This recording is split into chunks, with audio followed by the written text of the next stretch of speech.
ओम शांति। 11 अक्टूबर 2025 की मुरली से सुनते हैं बाबा के आज के अनमोल मधुर महावाक्य। मीठे बच्चे, तुम्हारा फर्ज है सबको अस्थाई सुख और शांति का रास्ता बताना। शांति में रहो और शांति की बख्शिश इनाम दो। मीठे बच्चे, तुम्हारा फर्ज है सबको अस्थाई सुख और शांति का रास्ता बताना।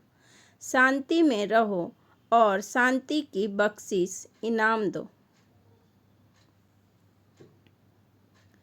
प्रश्न: किस गुहा राज को समझने के लिए बेहद की बुद्धि चाहिए? उत्तर: ड्रामा की जो सीन जिस समय चलनी है उस समय ही चलेगी। इसकी एक्यूरेट आयु है। बाप भी अपने एक्यूरेट टाइम पर आते हैं। इसमें 1 सेकेंड का भी फर्क नहीं पड़ सकता। पूरे 5000 वर्ष के बाद बाप आकर प्रवेश करते हैं। यह गुहा राज समझने के लिए बेहद की बुद्धि चाहिए। गीत: बदल जाए दुनिया ना बदलेंगे हम। ओम शांति। रूहानी बच्चों प्रति रूहानी बाप बैठ समझाते हैं, बच्चों को रास्ता बताते हैं शांति धाम और सुख धाम का। इस समय सब मनुष्य विश्व में शांति चाहते हैं। हर एक इंडिविजुअल भी चाहते हैं और विश्व में शांति चाहते हैं। हर एक कहते हैं मन की शांति चाहिए। अब वह भी कहाँ से मिल सकती है? शांति का सागर तो बाप ही है जिससे वर्षा मिलता है। इंडिविजुअल भी मिलता है, होलसेल भी मिलता है, यानी सबको मिलता है। जो बच्चे पढ़ते हैं समझ सकते हैं हम शांति का वर्षा लेने अपना भी पुरुषार्थ करते हैं, औरों को भी रास्ता बताते हैं। विश्व में शांति तो होनी है, चाहे कोई वर्षा लेने आए व ना आए। बच्चों का फर्ज है सब बच्चों को शांति देना है। यह समझ नहीं सकते 2-4 को वर्षा मिलने से क्या होगा। कोई तो रास्ता बताई जाता है, परंतु निश्चय ना होने के कारण दूसरों को आप समान बना नहीं सकते। जो निश्चय बुद्धि है वह समझते हैं बाबा से हमको वर मिल रहा है। वरदान देते हैं ना, आयुष्मान भव, धनवान भव भी कहते हैं। सिर्फ कहने से तो आशीर्वाद नहीं मिल सकती। आशीर्वाद मांगते हैं तो उनको समझाया जाता है तुमको शांति चाहिए तो ऐसे पुरुषार्थ करो, मेहनत से सब कुछ मिलेगा। भक्ति मार्ग में कितनी आशीर्वाद लेते हैं। माँ बाप, टीचर, गुरु आदि सबसे मांगते हैं हम सुखी और शांत रहें, परंतु रह नहीं सकते क्योंकि इतने ढेर मनुष्य हैं। उनको सुख शांति मिल कैसे सकती? गाते भी हैं शांति देवा, बुद्धि में आता है हे परम पिता परमात्मा हमको शांति की बख्शिश करो। वास्तव में बख्शिश उनको कहा जाता जो चीज़ उठाकर देवे। कहेंगे यह तुमको बख्शिश है, इनाम है। बाप कहते हैं बख्शिश कोई कितनी भी करते हैं, धन की, मकान की, कपड़े आदि की करते हैं, वह हुआ दान पुण्य अल्पकाल के लिए। मनुष्य मनुष्य को देते हैं, साहूकार गरीब को अथवा साहूकार साहूकार को देते आए हैं, परंतु यह है शांति और सुख अस्थाई। यहाँ तो कोई एक जन्म के लिए भी सुख शांति नहीं दे सकते क्योंकि उनके पास है ही नहीं। देने वाला एक बाप ही है। उनको सुख शांति पवित्रता का सागर कहा जाता है। ऊंच से ऊंच भगवान की ही महिमा गाई जाती है। समझते हैं उनसे ही शांति मिलेगी, फिर वह साधु संत आदि पास जाते हैं क्योंकि भक्ति मार्ग है ना, तो फेरा फिराते रहते हैं। वह सब है अल्पकाल के लिए पुरुषार्थ। तुम बच्चों का अभी वह सब बंद हो जाता है। तुम लिखते भी हो बेहद के बाप से 100% पवित्रता सुख शांति का वर्षा पा सकते हो। यहाँ 100% अपवित्र दुख अशांति है, परंतु मनुष्य समझते नहीं। कहते हैं ऋषि मुनि आदि तो पवित्र है, परंतु पैदाइश तो फिर भी विष से ही होती है ना। मूल बात ही यह है, रावण राज्य में पवित्रता हो न सके। पवित्रता, सुख आदि सबका सागर एक ही बाप है। तुम जानते हो, हमको शिव बाबा से 21 जन्म अर्थात आधा कल्प 25,000 वर्ष के लिए वर्षा मिलता है। यह तो गारंटी है। आधा कल्प सुख धाम, आधा कल्प है दुख धाम। सृष्टि के दो भाग हैं, एक नई एक पुरानी। परंतु नई कब पुरानी कब होती है यह भी जानते नहीं। झाड़ की आयु इतनी एक्यूरेट बता न सके। अभी बाप द्वारा तुम इस झाड़ को जानते हो। यह 5,000 वर्ष का पूरा झाड़ है। इनकी एक्यूरेट आयु का तो तुमको पता है, और जो झाड़ होते हैं उनकी आयु का किसको पता नहीं होता, अंदाज बता देते हैं। तूफान आया, झाड़ गिरा, आयु पूरी हो गई। मनुष्य का भी अचानक मौत होता रहता है। इस बेहद के झाड़ की आयु पूरे 5,000 वर्ष है। इसमें एक दिन कम ना जास्ती हो सकता है। यह बना बनाया झाड़ है, इसमें फर्क नहीं पड़ सकता। ड्रामा में जो सीन जिस समय चलती है उस समय ही चलेगी, हूबहू रिपीट होना है। आयु भी एक्यूरेट है। पाप को भी नई दुनिया स्थापना करने आना है। एक्यूरेट टाइम पर आते हैं, 1 सेकेंड का भी उसमें फर्क नहीं पड़ सकता।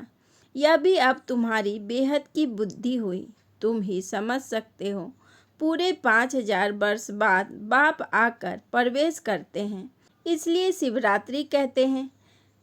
कृष्ण के लिए जयंती कहते हैं, शिव की जयंती नहीं कहते। शिव की रात्रि कहते हैं, क्योंकि अगर जन्म हो तो फिर मौत भी हो। मनुष्य का जन्म दिन कहेंगे।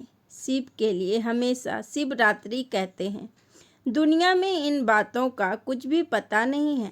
तुम समझते हो शिवरात्रि क्यों कहते हैं, जन्माष्टमी क्यों नहीं कहते।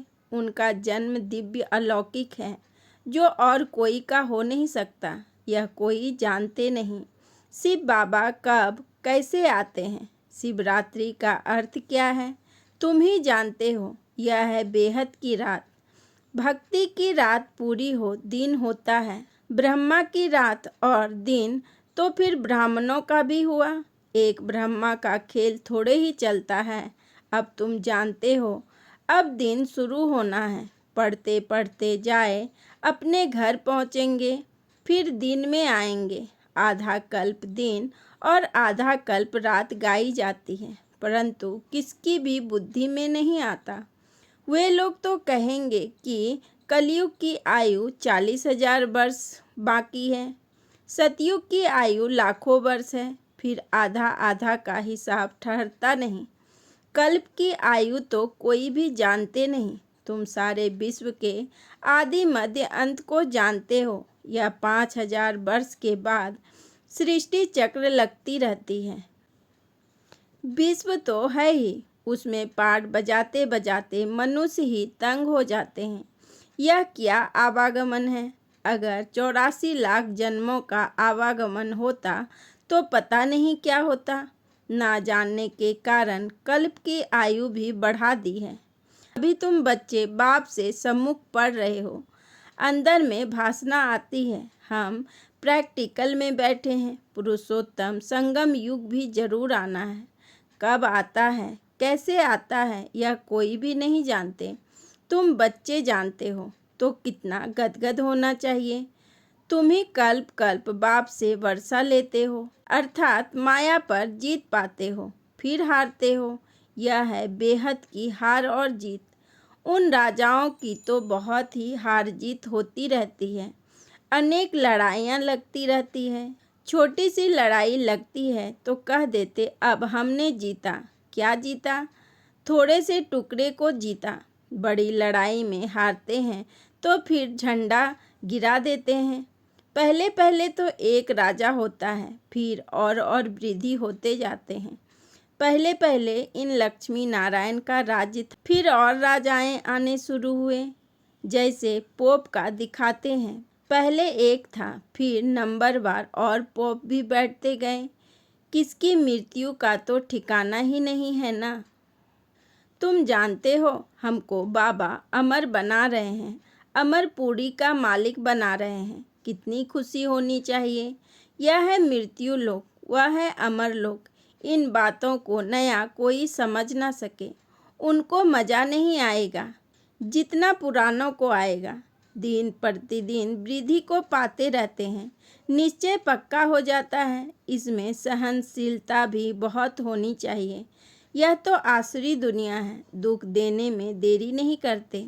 तुम्हारी आत्मा कहती है, हम अभी बाबा की श्रीमत पर चल रहे हैं। हम संगम युग पर हैं, बाकी सब कलयुग में हैं। हम अभी पुरुषोत्तम बन रहे हैं।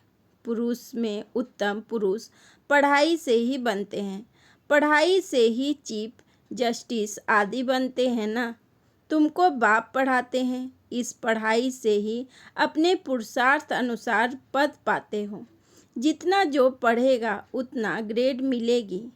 इसमें रजाई की ग्रेड है, वैसे उस पढ़ाई में रजाई की ग्रेड नहीं होती है। तुम जानते हो, हम राजाओं का राजा बन रहे हैं, तो अंदर में कितनी खुशी होनी चाहिए। हम डबल सिरताज बहुत ऊंच बनते हैं। भगवान बाप हमको पढ़ाते हैं। कभी कोई समझ ना सके कि निराकार बाप कैसे आकर पढ़ाते हैं। मनुष्य पुकारते भी हैं, हे पतित पावन, आकर हमको पावन बनाओ। फिर पावन बनते नहीं। बाप कहते हैं, काम महाशत्रु है। तुम एक तरफ पुकारते हो कि पतित पावन आओ, अब मैं आया हूँ, कहता हूँ बच्चे पतित पना छोड़ दो, तो तुम छोड़ते क्यों नहीं। ऐसे थोड़े ही बाप तुमको पावन बनाए और तुम पतित बनते रहो। ढेर ऐसे पतित बनते हैं। कोई सत्य बताते हैं, बाबा यह भूल हो गई। बाबा कहते हैं, कोई भी पाप कर्म हो जाए तो फौरन बताओ। कोई सच कोई झूठ बोलते हैं, कौन पूछते हैं। मैं थोड़े ही एक एक के अंदर में बैठ जानूंगा। यह तो हो ना सके। मैं आता ही हूँ सिर्फ राय देने। पावन नहीं बनेंगे तो तुम्हारा ही नुकसान है। मेहनत कर पावन से फिर पतित बन जाएंगे तो की कमाई चट हो जाएगी, लज्जा आएगी। हम खुद ही पतित बन पड़े हैं, फिर दूसरों को कैसे कहेंगे कि पावन बनो। अंदर खाएगा कि हमने कितना फरमान का उल्लंघन किया। यहाँ तुम बाप से डायरेक्ट प्रतिज्ञा करते हो। जानते हो, बाबा हमको सुख धाम शांति धाम का मालिक बना रहे हैं। हाजिरा नाजिर हैं, हम उनके सम्मुख बैठे हैं। इनमें पहले यह नॉलेज थोड़े ही थी, या कोई गुरु ही था जिसने नॉलेज दी। अगर गुरु होता तो सिर्फ एक को ज्ञान देगा क्या। गुरुओं के फॉलोअर्स तो बहुत होते हैं ना, एक थोड़े ही होगा। यह समझने की बातें हैं ना। सद्गुरु है ही एक, वह हमको रास्ता बताते हैं, हम फिर दूसरों को बताते हैं। तुम सबको कहते हो बाप को याद करो। बस ऊंच से ऊंच बाप को याद करने से ही ऊंच पद मिलेगा। तुम राजाओं के राजा बनते हो, तुम्हारे पास अनगिनत धन होगा। तुम अपनी झोली भरते हो ना। तुम जानते हो, बाबा हमारी झोली खूब भर रहे हैं। कहते हैं कुबेर के पास बहुत धन था। वास्तव में तुम हर एक कुबेर हो। तुमको बैकुंठ रूपी खजाना मिल जाता है। खुदा दोस्त की भी कहानी है ना। उनको जो पहले मिला था उसको एक दिन के लिए बादशाही देते थे। यह सब दृष्टांत है। अल्लाह माना बाप, वह अव्वल दिन रास्ता है, फिर साक्षात्कार हो जाता है। तुम जानते हो, बरोबर हम योग बल से विश्व की बादशाही लेते हैं। अच्छा, मीठे मीठे सिकी लदे बच्चों प्रति माता पिता बाप दादा का याद प्यार और गुड मॉर्निंग। रूहानी बाप की रूहानी बच्चों को नमस्ते। हम रूहानी बच्चों की रूहानी बाप दादा को पदम गुना नमस्ते नमस्ते नमस्ते। Good morning. शुक्रिया बाबा, शुक्रिया। धारणा के लिए मुख्य सार। नंबर 1, इस आसरी दुनिया में बहुत बहुत सहनशील बनकर रहना है। कोई गाली दे, दुख दे तो भी सहन करना है। बाप की श्रीमत कभी नहीं छोड़नी है। नंबर 2, डायरेक्ट बाप ने पावन बनने का फरमान किया है, इसलिए कभी भी पतित नहीं बनना है। कभी कोई पाप हो तो छिपाना नहीं है। वरदान, एक नामी और इकानॉमी के पाठ द्वारा हलचल में भी अचल अडोल भव। एक नामी और इकानॉमी के पाठ द्वारा हलचल में भी अचल अडोल भव। विस्तार में बाबा ने कहा, समय परमान वायुमंडल अशांति और हलचल का बढ़ता जा रहा है। ऐसे समय पर अचल अडोल रहने के लिए बुद्धि की लाइन बहुत क्लियर होनी चाहिए। इसके लिए समय परमान टचिंग और कैचिंग पावर की आवश्यकता है। इसको बढ़ाने के लिए एक नामी और एकानामी वाले बनो। एक नामी और एकानामी करने वाले बच्चों की लाइन क्लियर होने के कारण बाप के डायरेक्शन को सहज कैच कर हलचल में भी अचल अडोल रहते हैं। स्लोगन, स्थूल सूक्ष्म कामनाओं का त्याग करो, तब किसी भी बात का सामना कर सकेंगे। स्थूल सूक्ष्म कामनाओं का त्याग करो, तब किसी भी बात का सामना कर सकेंगे। अच्छा, ओम शांति, ओम शांति, ओम शांति।